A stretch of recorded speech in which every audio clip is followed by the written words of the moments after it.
법이나 제도로서 어떤 사회적 약자, 착한 사람들, 약한 사람들이 기죽어가지고 막 이러고 있을 때 짠하고 나타나가지고 멋지게 변론을 해가지고 그분들을 갖다가 구해주는 거. 그것을 변호사가 가장 멋있는 정의라고 생각을 했습니다.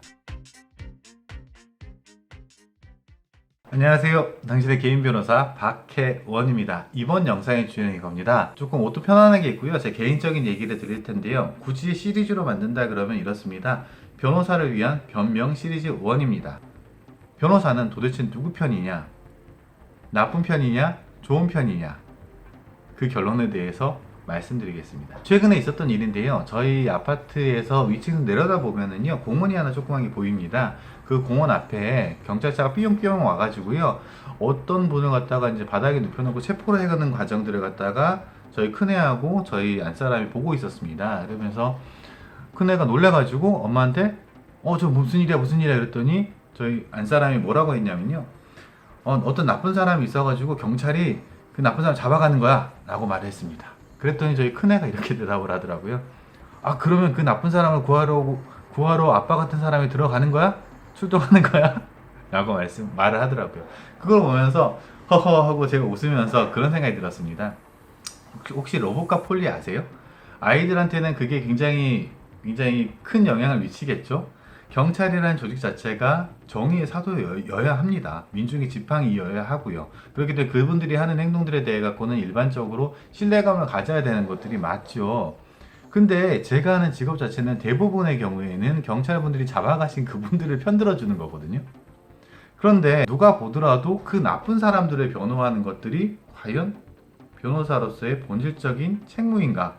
라는 거에 대해서 근본적인 의문이 좀 들었습니다. 최근에는 그런 경우가 있었어요. 그러니까 저희 이제 새로 신입으로 들어오신 어서 변호사님이 계셨는데요. 형사 사건을 갖다가 조금 부탁을 드리고 이 진행 상황들을 저희가 체크를 했는데, 서면 내용 자체가 이게 꼼꼼하고 자세하긴 한데 뭔가 방향이 조금 어그러져 있는 것 같아가지고 계속 심도 깊게 대화를 했습니다. 그랬더니 제가 내린 결론은 뭐였냐면, 아직 이 변호사님께서는 누구 편을 들어야 될지에 대해 가지고 가늠을 좀 못하고 계시더라고요.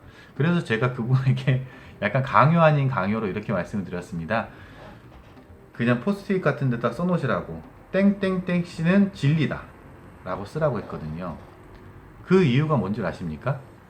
변호사라는 직업은요, 정의를 추구하는 직업인 것은 분명합니다. 근데 그 정의는요, 실질적인 의미에서 정의, 옳고 그름에 대한 정의가 아니고요, 옳은 절차, 그른 절차에 대한 정의라고 저는 생각을 합니다.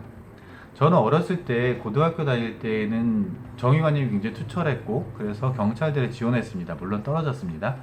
그리고 사법연수원 들어갔을 때에도 사실은 검찰의 지망이 있었죠. 들어갈 때 입학 성적 자체는 나쁘지 않아가지고 검찰권 안에 있었는데, 원체 놀다 보니까, 그리고 원체 뛰어난 인재들이 많아가지고요, 감히 검찰권 안에 들어가지도 못했고 이제 변호사를 할 수밖에 없는 직업적인 강요를 받았죠.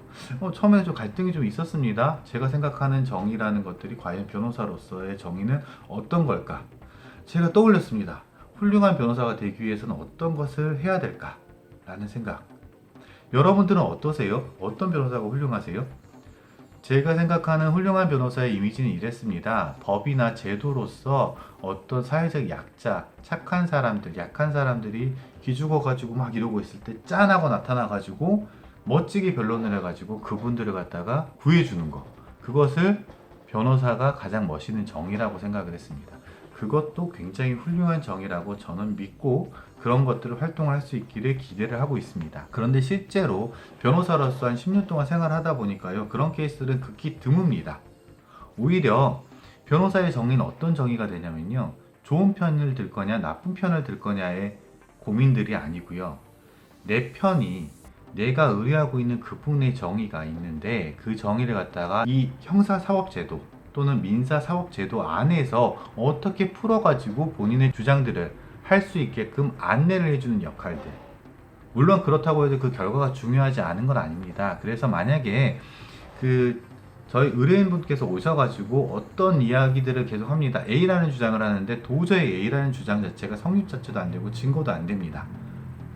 그리고 이걸 계속 주장하는 것들이 이분에게 불리할 것이라고 판단이 듭니다. 그럴 때 변호사가 할 수 있는 것들은 당신의 정의가 틀렸다라는 것들에 대해 가지고 단죄를 하는 게 아니고요.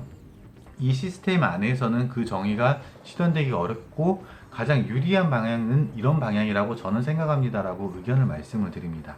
그렇게 했을 때 많은 분들께서는 저와 함께 그런 방향을 전환을 해가지고 진행을 하지만 그렇지 않고 끝까지 그 방향을 지키고자 하는 경우에는 제가 선택할 수 있는 건 딱 두 가지입니다. 첫 번째는요, 끝까지 그분의 정의를 믿어드리고 그분의 정의를 함께 해드리는 겁니다. 또 두 번째는요, 그분과 더 이상 함께 할 수 없기 때문에 사임의 의사표시를 하는 것 외에는 방법이 없다고 생각을 합니다. 왜냐하면 저는 절대자가 아니고요, 저는 하느님이나 부처님 이런 사람들이 아니기 때문에 결과에 대해서 쉽게 예단하기가 어렵습니다. 나름대로 최선을 다하고 과정이나 절차에 있어가지고 피해를 보지 않기 위해서 최선을 다하지만 그렇다고 하더라도 미흡할 수밖에 없는 하나의 인간이기 때문에 변호사들의 정의는 절차나 과정을 최선을 다하는 것 그 이상은 하기가 어렵습니다. 예를 들어서 말씀을 드릴게요. 조두순의 변호사 같은 경우는 어떨까요? 엊그저께 제가 어떤 분하고 소주 한잔 하면서 이야기를 했었습니다. 그러다가 조두순의 변호사는 얼마나 마음이 괴로웠을까에 대한 이야기들이 나왔어요. 조두순을 누가 변호를 하고 싶습니까? 그렇다고 해가지고 변호사가 없으면 됩니까? 그랬을 때 그 조두순의 변호사를 갖다가 조두순과 동급으로 생각을 하면 어떻게 될까요? 가장 안타까운 것들이 조두순의 변호사에 대해서 비난하는 글들이 굉장히 많더라고요. 그런데 그것은 변호사라는 직업이 갖고 있는 어떻게 보면 한계이자 권한이라고 생각이 듭니다. 만약에 그런 변호사가 존재하지 않고 그런 변호사라는 직업 자체가 존재하지 않는다 그러면 조두순이라는 사람 같은 경우는 재판을 받을 필요도 없습니다. 그렇죠? 그 나쁜 사람이잖아요. 쳐 죽여야죠. 그런데 그것들이 예전에 조선시대라든지 그 문명사회 이전에 많은 재판들이 그렇게 왔고요. 그래서 마녀 재판이라든지 여러 가지 불합리한 재판들이 있었죠. 그 형사사법 절차에서의 가장 큰 명제 중에 하나는 뭐냐면요, 법원의 확정 판결이 있기 전까지는요, 피고인은 무죄 추정의 원칙 안에서 보호를 받는다는 겁니다. 이 보호를 해주는 것들이요, 그 나쁜 사람을 편들어주기 위해서 만든 게 절대 아닙니다. 그 나쁜 사람일지라도 그런 법의 보호를 받고 있다는 것들에 대해서 일반 국민들이 대다수가 동의를 해주기 때문에 그 동의를 해주는 것 덕분에 확정 판결이 가졌을 때 이 사람은 유죄라는 것들에 대해 가지고 모든 일반 국민들이 안심하고 받아들이는 거죠. 만약에 그 피고인이라든지 억울한 사람들이 변호사라는 직업의 도움을 받지 않은 상태에서 재판이 일방적으로 진행이 되었다. 그렇게 했을 때에는 그분의 억울함도 해소가 되지 않을 뿐만 아니라 그걸 지켜보는 많은 국민들의 마음속에서는 이런 불만들이 생기죠. 정말일까? 정말일까? 정말일까? 우리가 형사사건이라든지 나쁜 사건들을 봤을 때 직접 그 나쁜 사람들하고 대화를 할 수 있는 기회들은 거의 없습니다. 그 나쁜 사람들이 한두 마디 한 이야기들이라든지 이런 것들이 정의의 편에선 수사기관에서 한 일방적으로 흘러내는 언론에다가 노출시키는 이야기들로 인해 가지고 이 사람이 매도당하는 경우들이 굉장히 많죠. 그 칼날이 만약에 당신 또는 당신의 지인 쪽으로 향한다고 생각을 해보십시오. 심지어는 저에게 향한다고 생각했을 때 저는 너무나 끔찍합니다. 그랬을 때 변호사의 도움조차 받지 못한다 그러면 저는 너무나 억울할 것 같고요. 저 같은 사례들이 계속 반복이 된다 그러면 형사사법 시스템에 대해 가지고 불만이 생길 수밖에 없고 그게 붕괴가 될 수밖에 없습니다. 실제로 변호사님들이 많이 활동하기가 어려운 상황에서 숫자 자체가 적어가지고 도움을 받지 못한 상태에서 억울한 사건들이 너무나 많았던 것들이죠. 변호사 도움조차도 없이 진행되는 경우도 많고요. 물론 압니다. 변호사들이 얼마나 나쁜 짓들을 많이 했었고 저조차도 부끄러운 과거들이 많다라는 것들을 생각이 듭니다. 그래서 저는 이렇게 생각합니다. 변호사라는 직업이 갖고 있는 그리고 직업이 추구하고 있는 정의라는 거는요, 결과에 있어서의 정의, 좋은 편을 들 거냐 나쁜 편을 들 거냐가 아니고요, 좋은 편이든 나쁜 편이든 내 앞에 있는 당신 편이 되어주는 것들이 변호사의 기본적인 정의라고 생각을 하고요. 결과에 대해 가지고는 저는 너무나 안타깝게도 저와 함께하는 당신이 바라는 결과까지도 약속을 못 드리지만 그 절차적인 정의들을 하나하나씩 실현해 나가는 데 있어 가지고 함께 동행할 준비는 되어 있다라고 생각을 합니다. 모든 영상에 보시면요, 저는 항상 당신 편입니다 라고 말씀을 드립니다. 거의 주문처럼 저 스스로에게 하는 다짐입니다. 저는 항상 당신 편입니다. 그리고 당신께서 함께할 기회를 주신다 그러면 저는 끝까지 함께 할 거고요. 그랬을 때 결과가 원하지 않은 결과가 나왔을 때 그 아픔이나 고통 같은 것도 함께 하고자 하는 마음들이 있습니다.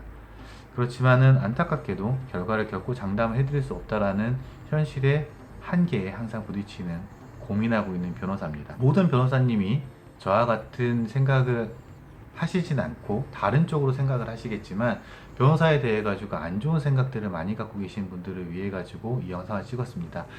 변호사님들은요, 무조건 당신 편을 들 거고요. 그 당신 편이 든다라는 것들은 결코 결과에 대해서 장담하는 것들은 아니기 때문에 그러한 오해들은 없으셨으면 좋겠고, 저 또한 항상 당신 편에 서가지고 끝까지 함께 하겠다는 약속을 드릴 수밖에 없다라는 말씀을 드리면서 이 영상 마치겠습니다. 이상 당신의 개인 변호사 박혜원이었고요. 저는 항상 당신 편입니다. 감사합니다.